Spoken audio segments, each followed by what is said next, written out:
about clavicle fractures and on the for the Robert Martin lecture, and I'd just like to thank all the people inviting me here today for this day. I think that if there's one university in Canada, really in orthopedics, that's sort of become very prominent lately, and it's really made a difference. I have to say, it's McMaster, and we congratulate everyone and the rest of the group here for your efforts. And more and more as I work in orthopedics, I recognize you can't do things you need to do, no matter how individually good or brilliant you are, unless you have a good foundation and you have people to support you. So, I mean, even like a hockey team, you can have a star player, but the team fails over and over and over again. If you don't have that management and the foundation and the other team players that you need to win. And I think Dr. Martin should be congratulated for being able to lay the foundation, the groundwork for what's going on here at McMaster today. In addition to being obviously a very accomplished administrator and president of COA, and a well-respected clinician, I think that laying the foundation as he did, with the years and years that he was the academic lead here, has made a huge difference. And so it's my honor to be able to give a talk today, which is named after him. These are my disclosures. Obviously, the one which is most relevant to this talk is I do receive, I'm a designer of, and receive royalties from a striker clavicle plate. I also like to make it clear that when we're talking about clavicles for the next 45 minutes or so, this is the kind of clavicle fracture I'm talking about. And most fractures of the clavicle, you'll see these x-rays are pretty characteristic, where you have a distal fragment which is driven down and medialized, and there's a fair bit of displacement there. This is the fracture I'm talking about. I'm not talking about minimally displaced cracks and little bends and things of that nature. The completely displaced mid-shaft fracture is what most of what I'm going to say and the rest of the talk pertains to. So how do you change things? Of course, one on one. So this wasn't like I started with some master plan to change how the world thinks about clavicle fractures. It all kind of came sort of in bits and pieces here and then. I think this actually one of Dr. Stetsky's patients here. I'm not sure. I think you're my fellow, you did this one. It's good. So it kind of evolved along the way. We first of all noticed that maybe it was a bit of a problem. I recognized the problem with clavicle fracture care. That was the first thing. And then we started building a case saying, we don't operate any of these fractures, but maybe we should. It's something that we could start thinking about. But not everything you see in your practice or in your scientific endeavors is going to be automatically to randomized trial. You have to build the groundwork for that before you do it. And we did in this particular situation. Then really to make effective change that makes scientific sense, you need to do a good randomized trial in most of these situations. And we eventually did do that. When you do introduce a new technique, you always have to be prepared for some significant resistance from people. And we certainly had resistance from people. And some of the things people said to me when I go to give grandmas and clavicle fractures in multiple areas, usually in the States somewhere. And at the end of the talk for questions, and I always left enough time for questions, so I felt that was very important. There'd always be a few of the people kind of coming to the microphone. As soon as I saw the person getting up, I kind of knew, here it comes, I've operated on these, I've never operated on these fractures in the LPO, why are you doing this up? So you have to be prepared for that, and we'll talk a little bit about that. If you do some great study, and you get great results, and you say this is the way it should be done, and no one else can reproduce your results, then that doesn't help people in general, in your own country, overseas, or anywhere. So if you're the only person in the world who can get these spectacular results, then really it's not applicable to the vast majority of people in your society, so it doesn't make that much sense. Now, maybe it's such a niche sport, so to speak, that you're going to get all of them referred to, you'll do your thing, and that's great, but in general, you have to have the results reproducible by the average person in order for this to really change practice. And that's something which is very important. You can't do that yourself. Someone else has to do that. But you have to have done a study which is basically truthful. And the average person can do it. How is the way to get your results reproduced. And then lastly, you can't just sort of sit back and say, oh great, we did this study, that's where it's going to be. Nothing changes. It will always change. And there are some changes going on in clavicle fractures as well. I'll talk a bit about what those are at the present time. When I was a resident in Toronto for 5 years, very busy residency, a lot of cases. I operated on one clavicle fracture in my entire residency. And that was a guy who was cutting a concrete with a concrete cutter and it kicked back into his shoulder, and he had like an open fracture of his clavicle with a big piece missing from where the saw went through, which is called the kerf, by the jogging, the blade takes out a piece of the bone, that's the curve. But anyways, he had a big curve that was in his clavicle open. That's the only one I did in 5 years as a resident.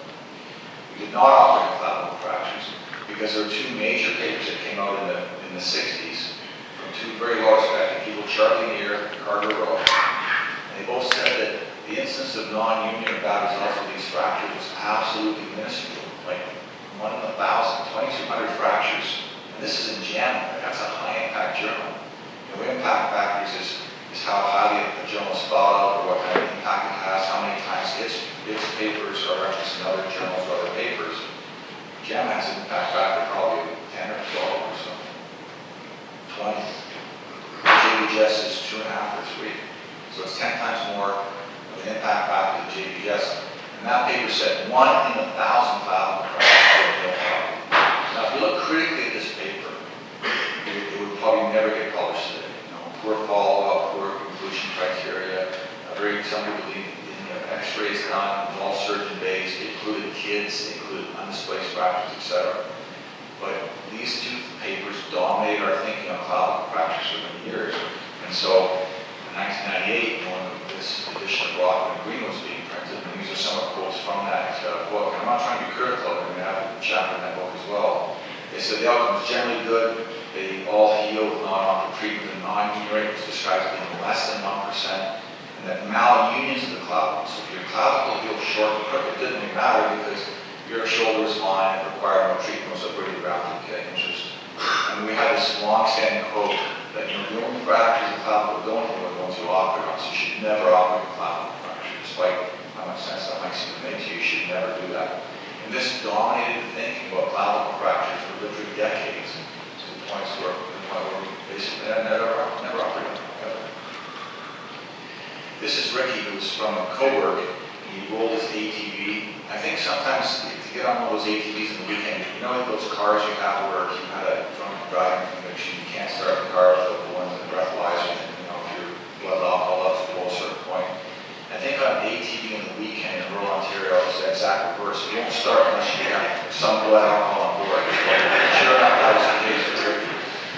But he had a number of fractures, including a badly displaced clavicle fracture. I fixed his pelvis, and he had like an open book pelvis and open tibia. We fixed all that. I left his clavicle alone. I went to see him a couple of days later in the ward, and he said, Doc, why didn't you fix my shoulder? It was really sore. And I said, that's a clavicle fracture. Don't worry, it'll always heal. It'll be fine. He said, no, I think you should have fixed it. I said, come on, who's the doctor here? But sure enough, 6 months later, he's back in the clinic with an obvious deformity, weakness, and a non-union of his clavicle. Eventually I had to fix. And this is one of the patients that started me thinking, really, maybe what he said makes some sense. Like, why fix all these other fractures? And this obviously displaced fracture untreated because it hurt, it slowed it down, and it didn't heal. And we look at the deformity here, even if it had healed, it would have had a very significant non-union. So I was starting to see in the clinic more and more patients who had bad results after clavicle fractures. I saw 3 clavicle non-unions one day in my fracture clinic. This is like in the late 90s, really no one else wanted to look after them. And I remember thinking to myself, if I do the math correctly in my head, there must be like 3,000 or 4,000 clavicle fractures happening every day in Ontario to get 3 non-unions like this. Like, it's not right. Something's not right here. And that, in fact, turned out to be the case. Something's not right with the existing literature or existing treatment, and that's where you kind of recognize the problem. Patients, so this is a patient of mine, it's not my sketch, it's a patient who's drawing his own sketch of his own shoulder of what's wrong with himself after he had his clavicle fracture. Treated non-operatively, it didn't heal, he had significant deformity, he had scapular ringing. Like he's pointing out scapular ringing. Bill's just published a great paper on scapular ringing. If you want to read about it, you won't show it out, and I'll talk a bit about that at the end. But this is a patient saying this. He was an engineer, I believe. And he said, Doc, I don't understand why my shoulder's short and crooked, and I'm in the fracture clinic, I'm looking at the x-rays, you guys are fixing an ankle fracture, like I can't even see it, the displacement, and my shoulder's so crooked and you won't fix it, but why is that? And he drew a picture of what all the mechanical problems were in his shoulder, and I started thinking, maybe there's something to this after all. The first paper that really opened the door was published in the JBJS in the British edition in 1999. This was Lynn Crosby's group. It was a good paper. They took about 80 or 90 people in a row, with a badly displaced fracture, and they treat them all non-operatively, and at the end of it, for the first time, as a last resort, they actually asked the patient, how do you feel after you have a clavicle fracture?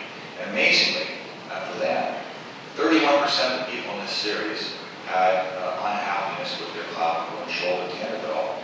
So 1 in 3 had a bad result according to the patient, the active patient when they felt about things. And the non-mean rate was 15%, which is exponentially higher than the 1% we were taught. This paper was submitted to the JBS American. It was a pretty good technique. It was prospectively done, consecutive series. They got pretty well going back and forth, but the American Journal would not publish it because the reviewers basically said, we don't believe it. Yeah, it's a good paper, it seems to be well done, but these results just aren't real. It's not possible. So eventually it got published in the British Journal. But I read this paper.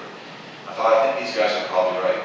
I also said, if you look at this figure here, 31% of the patients had a bad outcome, but only 15% had a non-union. That means about the same, 15 or 16% healed, but weren't happy with it. I mean, symptomatic non-union, which at that time was a completely unknown entity.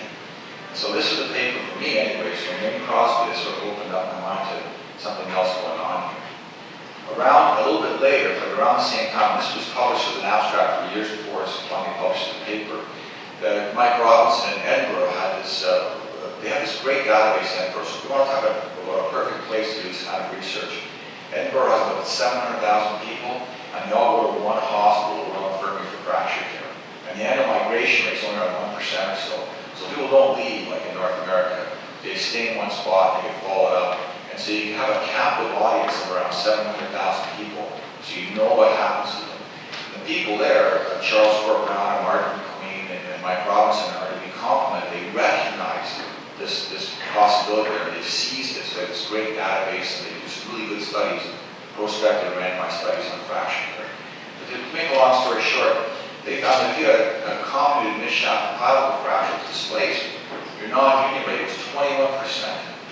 So again, exponentially higher than what we thought about in the past. And these papers were the ones that really started us thinking that we have a problem here. So that's the first thing, is to recognize the problem.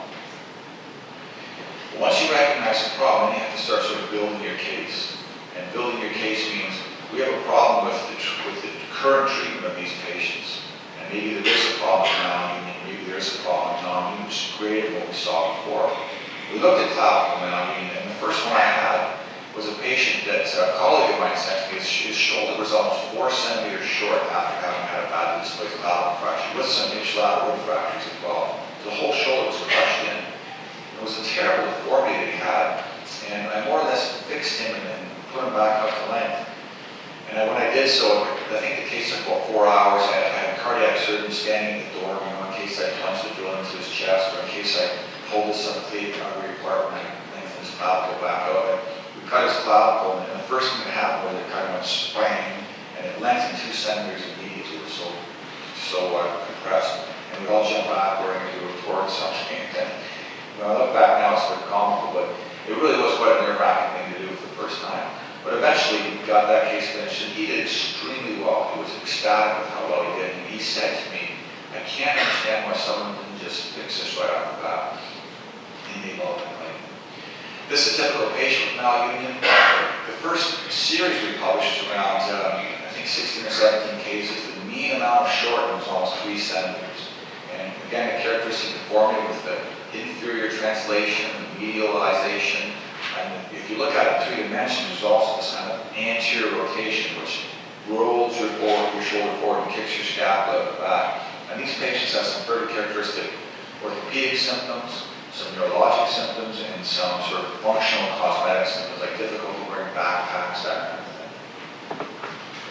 This is kind of a crude picture of what is a complex 3-dimensional problem, but if you look here at the CT scan of someone who has a clavicle malunion, and you think of where a nerve root has to go from where it exits the spinal canal down the arm, you can see the difference between the 2 sides in the thoracic outlet. So a lot of neurological symptoms that these patients have, and I've seen that over and over and